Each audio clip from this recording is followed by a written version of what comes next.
The statement issued by Buckingham Palace at precisely 3 minutes past the hour was so unexpected and emotionally charged that even seasoned royal correspondents struggled to read it aloud.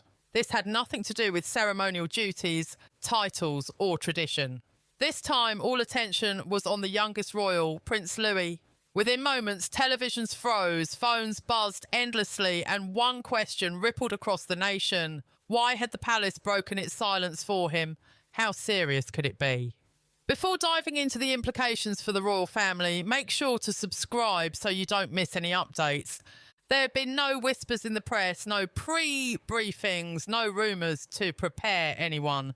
The announcement's language was unsettling, its timing strikingly abrupt. It landed like thunder on a clear day. Unlike previous statements cloaked in royal vagueness, this one was charged with emotion, each carefully chosen word doing more than merely inform. Royal correspondents accustomed to meticulously orchestrated news cycles were unsettled. Some faltered on live broadcasts, uncertain how to convey the gravity of what they had just read. This is not a typical statement, one anchor admitted, voice shaking. Welcome to Crown Revealed. In today's video, we will cover the latest updates and news from the British royal family. Stay tuned for all the latest events, announcements and insights. The human weight of it was palpable. The phrase, private matter involving Prince Louie, might have seemed innocuous elsewhere, but in royal communications, where every word is deliberate, it was alarming. A private matter did not mean a mere inconvenience. It hinted at tragedy. Even without details, the nation sensed the weight of what had been revealed and what had not. Even more startling was the focus. King Charles III's known health concerns were irrelevant here. This was not a status update on Princess Catherine's recovery, nor a diplomatic matter, nor a ceremonial reshuffling. The palace had chosen, in a sudden and impassioned decision, to draw attention to Prince Louie, breaking long-standing conventions. Public reaction was immediate and intense. Social media overflowed with anxious messages, hashtags surged, and dinner-time conversations paused as families turned their attention to the youngest heir whose mischievous smiles had previously charmed the press. Across the United Kingdom, television screens were no longer background noise. How was Prince Louie coping?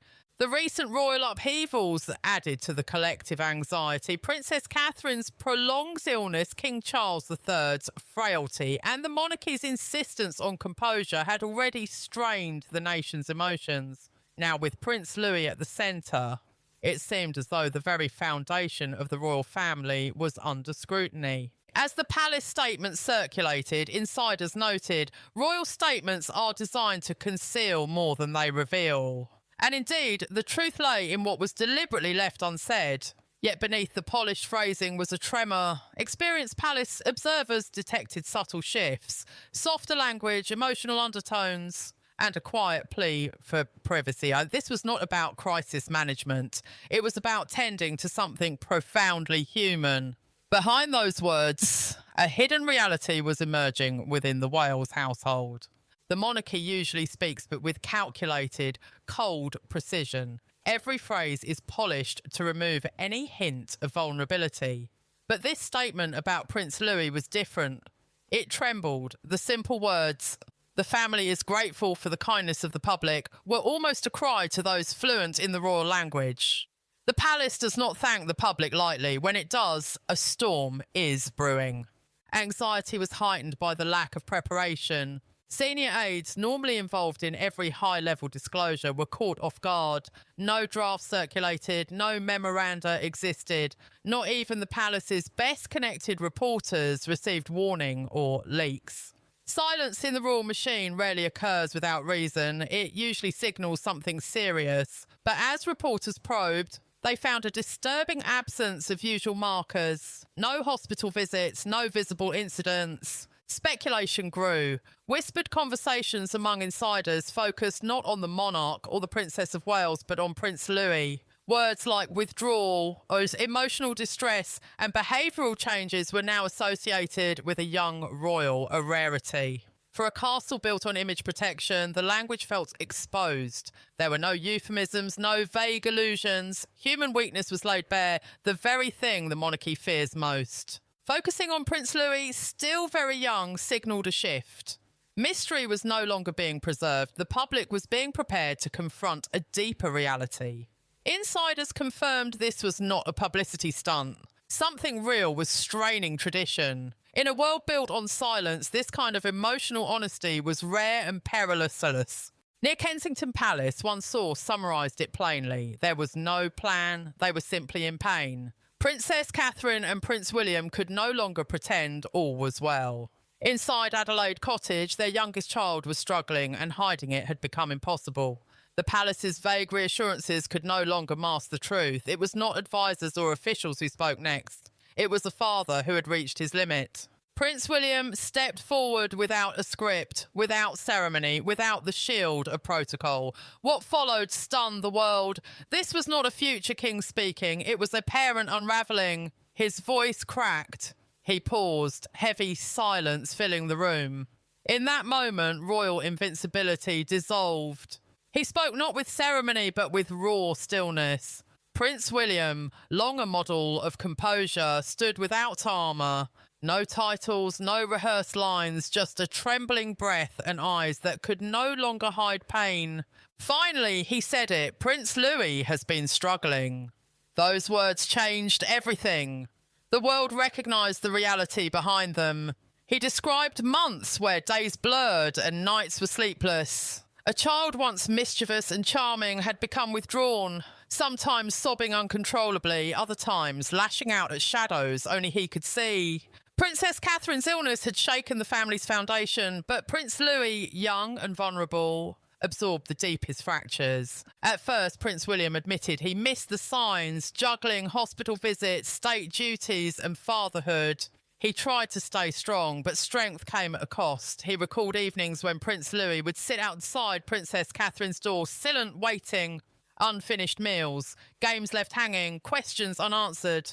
The hardest part, he confessed, was mistaking silence for resilience, until it wasn't. One quiet afternoon, everything broke. Prince Louis climbed into bed beside him and asked a question no father is ever ready for. Will Mummy go the way Grandpa did? 8 simple words. Prince William could not answer, not because he didn't know, but because he realised how deeply fear had taken root in his son. Something inside him shattered. This was no longer grief alone, it was helplessness. That was when he and Princess Catherine knew everything had to stop. Schedules, silence, image, none of it mattered. I didn't see what was slipping between my fingers, he admitted, because I was trying to hold the crown and my family at the same time. The world saw no prince then. It saw a father wounded, remorseful, afraid.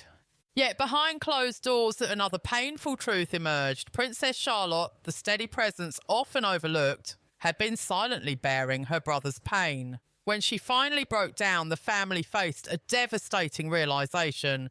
Prince Louis was not just struggling, he was retreating, and Princess Charlotte was breaking alongside him. For months, she had assumed a role no child should bear. While adults whispered in corridors, she became her brother's comforter, interpreter, and shield. Her small arms offered reassurance, her soft words tried to guard him from fear, but her quiet strength was not resilience. It was survival. One night, the burden became too heavy. A nanny found her curled in a corner, whispering through tears, "He doesn't understand why she isn't getting better." That fragile sentence shattered the illusion of composure. Attention shifted from Prince Louis's distress to the hidden weight Princess Charlotte had carried. Princess Catherine learnt this not through officials or headlines, but through the hushed voices of a witness. Her daughter had absorbed the family's sorrow, not because she was told to, but because she felt compelled to. The Wales family had tried to maintain normalcy, but they missed the clearest warning. The children were not coping. They were adapting to fear, uncertainty, and grief without words.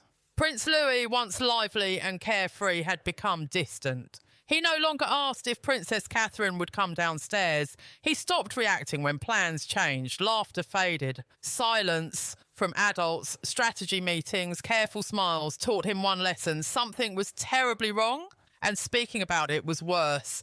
In shielding their children, they had given fear more power. Silence wounded not one child, but 2. Princess Charlotte's breakdown was not just a moment of emotion, it was a warning flare. And then came the moment that proved how serious it had become. Prince Louie quietly withdrew from daily life. What began as whispers behind palace walls became something far greater, a story of family fragility and courage that wears no crown. Thanks for watching Crown Revealed. Don't forget to subscribe, like, and leave your thoughts in the comments. Stay updated with the latest news and stories from the royal family.